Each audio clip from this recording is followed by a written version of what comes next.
Hello ಸ್ನೇಹಿತರೆ, ನಮಸ್ಕಾರ ಎಲ್ರಿಗೂ. ಎಲ್ಲರೂ ಹೇಗಿದ್ದೀರಾ ಸ್ನೇಹಿತರೆ? ಎಲ್ಲರೂ ಚೆನ್ನಾಗಿದ್ದೀರಾ ಅಂತ ಭಾವಿಸ್ತಾ ಇವತ್ತಿನ ವಿಡಿಯೋ ಪ್ರಾರಂಭ ಮಾಡ್ತಾ ಇದ್ದೀನಿ. ನಿಮಗೇನಾದರೂ ಇವತ್ತಿನ ವಿಡಿಯೋ ಸ್ವಲ್ಪನಾದರೂ ಇಷ್ಟ ಆಗಿತ್ತು ಅಂದರೆ ತಪ್ಪದೇ ನಿಮ್ಮದಾದ ಒಂದು ಲೈಕ್ ಇರಲಿ. ಹಾಗೆಯೇ ಇವತ್ತಿನ ವಿಡಿಯೋದಲ್ಲಿ ಬಂದು ಸ್ನೇಹಿತರೆ ನವರಾತ್ರಿಯ ಏಳನೇ ದಿನದ ಆಚರಣೆಯನ್ನು ಮಾಡ್ತಾಯಿದ್ದೀವಿ ಸ್ನೇಹಿತರೆ. ಬನ್ನಿ ಇವತ್ತಿನ ಪೂಜೆ ಹಾಗೆಯೇ ಎಲ್ಲ ಹೇಗಿರುತ್ತೆ ಅಂತೇಳಿ ನೋಡ್ಕೊಂಬರೋಣ ಸ್ನೇಹಿತರೆ. ಇವತ್ತಿನ ವಿಡಿಯೋ ಏನಾದರೂ ನಿಮ್ಗೆ ಇಷ್ಟ ಆಗಿತ್ತಂದರೆ ಮರಿದೇ ನಿಮ್ಮದಾದ ಒಂದು ಲೈಕ್ ಇರಲಿ. ಮೊದಲನೆಯದಾಗಿ ಸ್ನೇಹಿತರೆ, ನನ್ನ ಯೂಟ್ಯೂಬ್ ಕುಟುಂಬ ಫ್ಯಾಮಿಲಿಯ ಸದಸ್ಯರೆಲ್ಲರಿಗೂ ಸ್ನೇಹಿತರೆ, ಹಾಗೆಯೇ ಸಮಸ್ತ ನಾಡಿನ ಜನತೆಗೂ ದಸರಾ ನವರಾತ್ರಿಯ ಹಾರ್ದಿಕ ಶುಭಾಶಯಗಳು ಸ್ನೇಹಿತರೆ. ತಾಯಿ ಚಾಮುಂಡೇಶ್ವರಿ ಆಶೀರ್ವಾದ ಸದಾಕಾಲ ಇರಲಿ ಅಂತ ಕೇಳ್ಕೊಳ್ತಾ ಇವತ್ತಿನ ವಿಡಿಯೋ ಸ್ನೇಹಿತರೆ. ನೆನ್ನೆ ವಿಡಿಯೋ ಹಾಕೋದಕ್ಕೆ ಎಲ್ಲ ಆಗಲಿಲ್ಲ. ಏನಕ್ಕೆ ಅಂತಂದರೆ ಊರಿಗೆ ಬಂದಿದ್ವಿ ಸ್ನೇಹಿತರೆ. ಹಾಗಾಗಿ ವಿಡಿಯೋ ಎಲ್ಲ ಎಡಿಟಿಂಗ್ ಮಾಡಿಟ್ಟಿದ್ದೀನಿ, ಆದರೆ ವಾಯ್ಸ್ ಓವರ್ ಕೊಡೋದಕ್ಕೆ ಆಗ್ತಾಯಿಲ್ಲ, ಹಾಗಾಗಿ ಹಾಕಿಲ್ಲ, ಕ್ಷಮೆ ಇರಲಿ ಸ್ನೇಹಿತರೆ. ಹಾಗಾಗಿ ಇವತ್ತು ವಿಶ್ ಮಾಡ್ತಾಯಿದ್ದೀನಿ ಈ ಮೂಲಕ.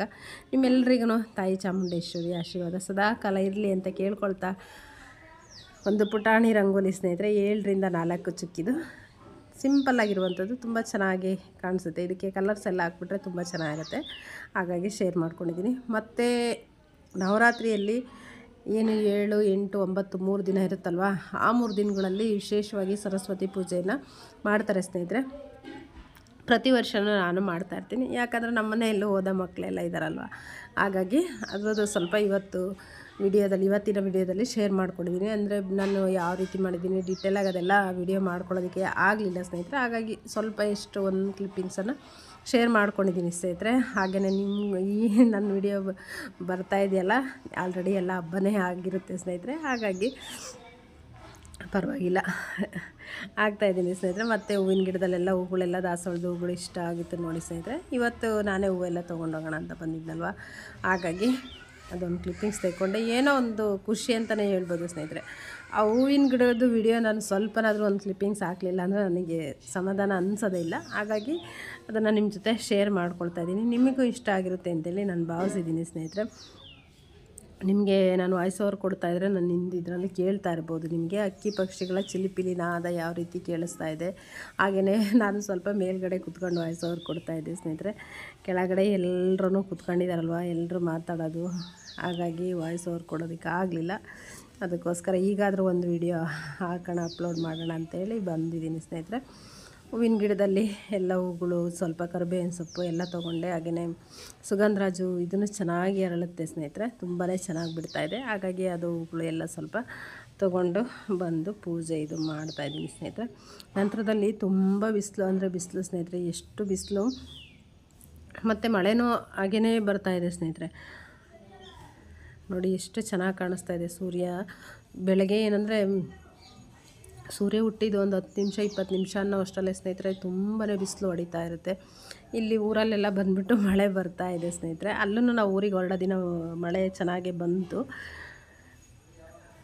ಈಗ ನೋಡಿ ಎಷ್ಟು ಬಿಸಿಲು ಕಾಣಿಸ್ತಾ ಇದೆ, ಹಾಗೆಯೇ ವಾತಾವರಣ ಎಲ್ಲ ಯಾವ ರೀತಿ ಕಾಣಿಸ್ತಾ ಇದೆ ಅಂತೇಳಿ ಸ್ನೇಹಿತರೆ. ಬಿಸಿಲು ಎಲ್ಲ ಬೀಳ್ತಾ ಇತ್ತಲ್ವ, ಹಾಗೆ ಒಂದು ಕ್ಲಿಪ್ಪಿಂಗ್ಸ್ ತೆಕ್ಕೊಂಡೆ. ಹಾಗೆಯೇ ಹೂಗಳೆಲ್ಲ ಇಷ್ಟೆಲ್ಲ ಸಿಕ್ಕಿತ್ತು ಸ್ನೇಹಿತರೆ. ಮತ್ತು ಇನ್ನೊಂದೇನಪ್ಪ ಅಂದರೆ, ಈಗ ನವರಾತ್ರಿ ಆಗಿದ್ದರಿಂದ ಎಲ್ಲರ ಮನೆಯಲ್ಲೂ ಘಟ್ಟಸ್ಥಾಪನೆ, ಅಂಬಾಭವಾನಿ ದೇವಿಗೆ ಘಟ್ಟಸ್ಥಾಪನೆ ಮಾಡಿರ್ತಾರಲ್ಲ, ಹಾಗಾಗಿ ನವರಾತ್ರಿಯಲ್ಲಿ ಈ ರೀತಿಯಾಗಿ ಬರುವಂಥದ್ದು ಸ್ನೇಹಿತರೆ. ನಮ್ಮ ಇದರಲ್ಲಿ ಏನು ಮಾಡ್ತೀವಿ, ನಾವು ಶ್ರಾವಣದಲ್ಲಿ ಬರ್ತೀವಿ. ಇಲ್ಲಿ ಏನು ಮಾಡ್ತಾರೆ, ಈ ದಸರಾ ಇದರಲ್ಲಿ ನವರಾತ್ರಿಯಲ್ಲಿ ಬರುವಂಥದ್ದು. ಇಲ್ಲಿ ಬಂದುಬಿಟ್ಟು ಚಿಕ್ಕ ಮಕ್ಳುಗಳು, ಇವೆಲ್ಲ ನನ್ನ ಮಗನ ಫ್ರೆಂಡ್ ಅಂತಲೇ ಹೇಳ್ಬೋದು, ಆಟ ಆಡೋದಕ್ಕೆ ಬರ್ತಿರ್ತಾರಲ್ವ. ಹಾಗಾಗಿ ನಾನೇನು ಮಾಡಿದೆ, ಯಾವಾಗಲೂ ಪ್ರತಿದಿನ ಬರ್ತೀವಿ, 9 ದಿನವೂ ಬರ್ತಾರೆ ಸ್ನೇಹಿತರೆ. ಆದರೆ ನಾನು ಅದು ತೆಕ್ಕೊಳ್ಳಿಲ್ಲ, ಆದರೆ ಈ ಇದರಲ್ಲಿ ಮಾತ್ರ ಒಂದು ಕ್ಲಿಪ್ಪಿಂಗ್ಸ್ ಇರಲಿ ಅನ್ನೋದಕ್ಕೋಸ್ಕರ ತೆಕ್ಕೊಂಡಿದ್ದೀನಿ ಅಷ್ಟೇ ಸ್ನೇಹಿತರೆ. ಪುಟ್ಟ ಮಕ್ಕಳಿಂದ ಹಿಡಿದು ದೊಡ್ಡವರಿಂದ ಹಿಡಿದು ಚಿಕ್ಕ ಮಕ್ಳವ್ರಿಗೂ ಎಲ್ಲರೂ ಭೇದ ಭಾವ ಏನು ಇಲ್ದಂಗೆ ಬರ್ತಾರೆ. ಅದಂತೂ ತುಂಬಾ ಖುಷಿಯಾಗುತ್ತೆ. ನಮ್ಮ ಇದರಲ್ಲೂ ಅಷ್ಟೇ, ನಾವು ಶ್ರಾವಣದಲ್ಲಿ ಇದೇ ರೀತಿಯಾಗಿ ಇದನ್ನು ಮಾಡುವಂಥದ್ದು.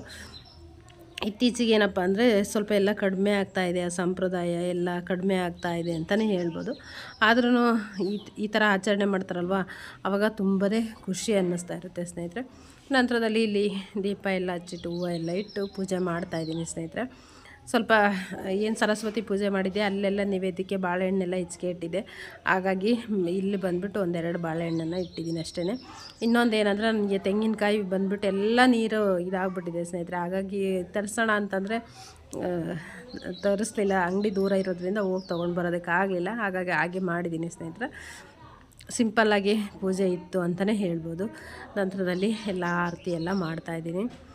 ಈ ರೀತಿಯಾಗಿ ಪೂಜೆ ಮಾಡಿದಾಗಲೇ ಅದೇನೋ ಒಂಥರ ಮನಸ್ಸಿಗೆ ತುಂಬಾ ಖುಷಿ ಅನ್ನಿಸ್ತಾ ಇರುತ್ತೆ. ಸಮಾಧಾನ ಮೇಯ್ನ್ ಮಾಡಿದ್ನಲ್ವ ಅನ್ನೋದು ಒಂದು ಸಮಾಧಾನ ಸ್ನೇಹಿತರೆ.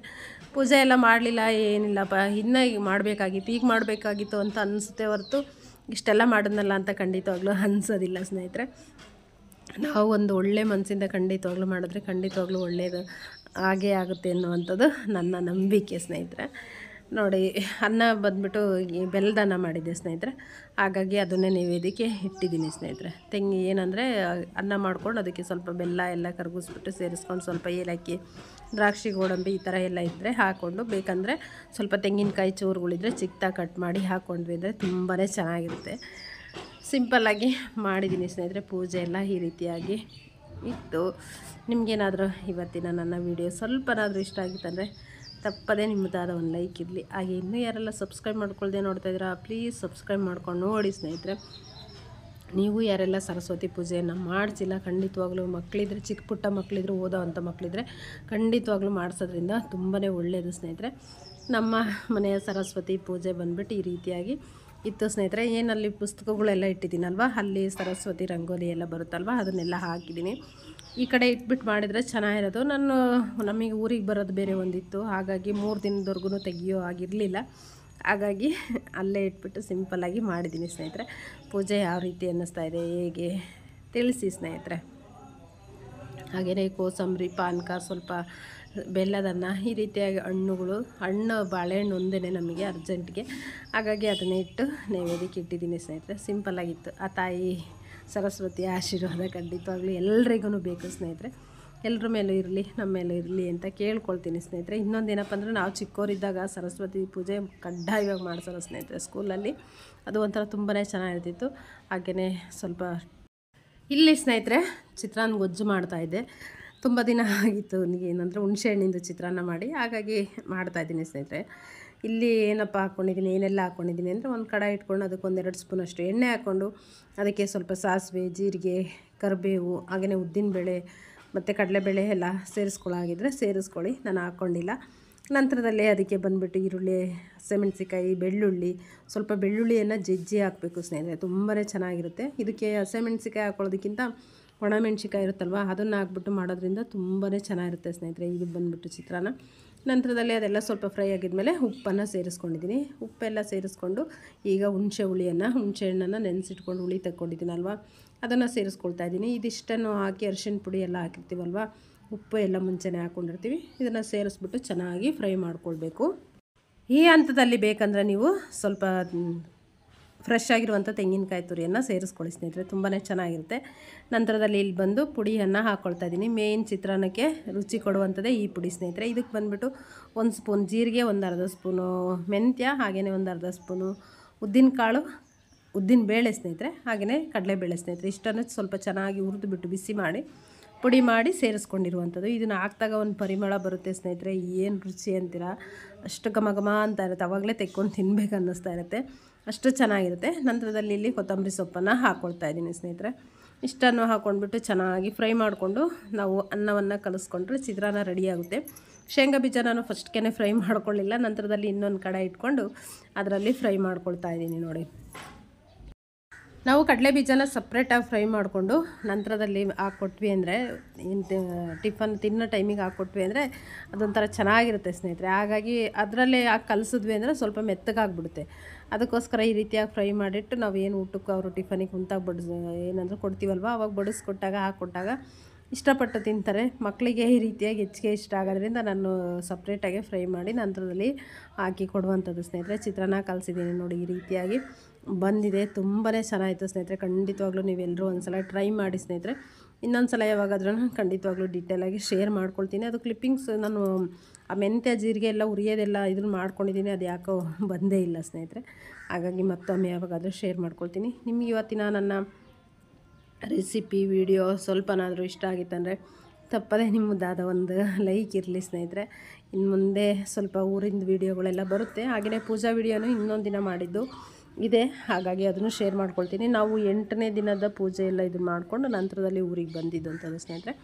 ಹಾಗಾಗಿ ವಿಡಿಯೋ ಇನ್ನೂ ಹಾಕ್ತೀನಿ ಸ್ನೇಹಿತರೆ, ಬರುತ್ತೆ ನೋಡಿ. ಇಷ್ಟ ಆಗಿದ್ದರೆ ತಪ್ಪದೇ ಲೈಕ್ ಇರಲಿ.